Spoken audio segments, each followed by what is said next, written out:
مركز الأنكولوجيا الاستشفائي الذي أنشئ سنة 2008 والذي كان ضرورة بقدر ما كان ارتجاليا كشف عن خطورة انتشار مرض السرطان وتفشيه في المجتمع. لدينا مشاكل كبيرة في الحقيقة لأن التكفل بأمراض السرطان هو جهد ينبغي أن كل أن يساهم به من جهته. الدولة تتحمل العبء الأكبر، ولكن هيئات المجتمع المدني يجب أن تتحمل العبء المناسب، وحتى الأشخاص الخصوصيين يجب أن يساهموا في التكفل بهؤلاء المرضى. مشاكل التشخيص، لأن معظم المرضى الذين يراجعون لديهم مشاكل لأن معظمهم معدمين ولا يمتلكون وسائل خاصة، فالمركز دائما يجد مشاكل في التشخيص وفي التحاليل الطبية اللازمة لمراقبة المرض حتى بعد العلاج ومرات أثناء العلاج. تتباين الإحصائيات بتباين أنواع السرطانات التي تفتك بالمجتمع وتبلغ الحد الأعلى من الخطورة دون وجود دراسات أو بحوث تساعد على معرفة مسببات المرض واحتمالات الإصابة به.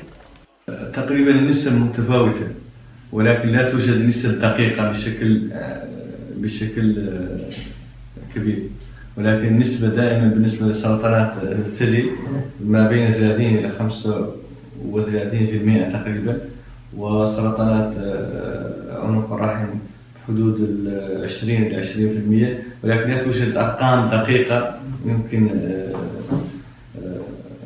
التأكد منها بشكل. كما تتباين القدرة العلاجية بتباين المستويات المادية والضمانات التي تكفلها الدولة، لتبقى الطبقة الأكثر فقرا والأكثر مرضا هي الأقل حظا. Ceci dit, nous avons 3 catégories de malades ici, selon leur source de revenus. Soit les gens qui sont aisés et qui ont des moyens personnels pour se faire soigner à l'étranger, c'est des gens qui ne vont jamais accepter de se soigner en Mauritanie.